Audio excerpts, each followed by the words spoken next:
former National Security Advisor Dr. Brzezinski. Dr. Brzezinski, thank you so much for being with us. Good morning. The IMF is meeting this week in Washington, D.C. They've been weakened, of course, by their handling of the Asian crisis. Central banks across Europe don't seem to be able to stem the panic on that continent. Can you draw a parallel in our lifetime of another economic crisis that was so global, where there was not an international institution that could step in and bring security to the situation, economic security? Well, I suppose the one we should worry about is the one that took place in the 1930s. Since then, I don't think we have had anything quite as potentially serious as this one. And ultimately at stake is the question of America's global leadership. I think much of the world thinks that America's global leadership is in a state of crisis. And what the world realizes is that without a stable, intelligent America, they are going to be adversely affected as well. So in a sense, the responsibility is up to us. And it's a responsibility that we have to exercise intelligently right now, and then again next month when we choose the next president. And what does the next president need to do? The next president has to convey to the world that the leadership of this country is intelligent, thoughtful, determined, energetic, and in tune with the times, that it understands the fact that America cannot dictate, that America cannot be self-indulgent, that America is part of the world, but that the world desperately needs a constructive America.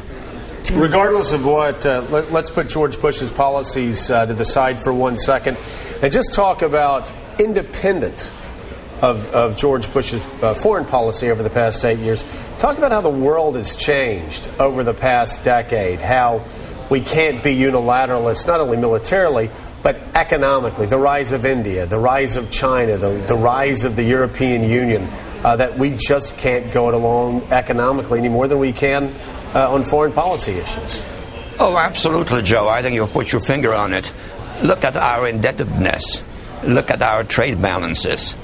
Look also at the strains that our military are under because of the war in Iraq. All of that highlights interdependence.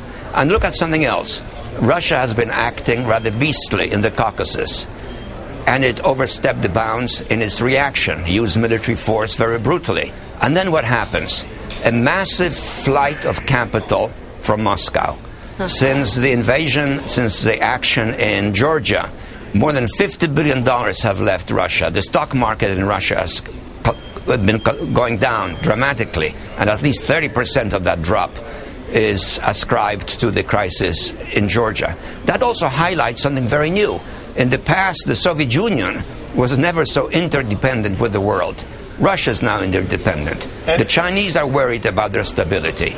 So we have to lead in an intelligent fashion that recognizes this new reality of interdependence. How fascinating, Dr. Brzezinski, that in 1993, Bill Clinton was angered when Alan Greenspan brought him the news that bond traders would dictate his economic policy. In this situation, over the past month, it appears that bond traders are impacting Vladimir Putin's approach to the Caucasus and the world.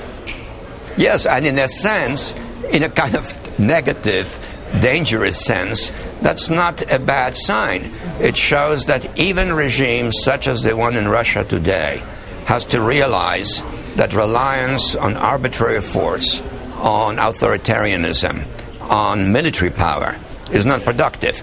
It's something that I hope we have learned in the course of the last 7 years, because we have obviously overreached. The Chinese are learning that too. They know very well that their economic progress depends also on a stable world system in which America plays a central role. In that sense, there is a kind of painful educational process underway taking place right now.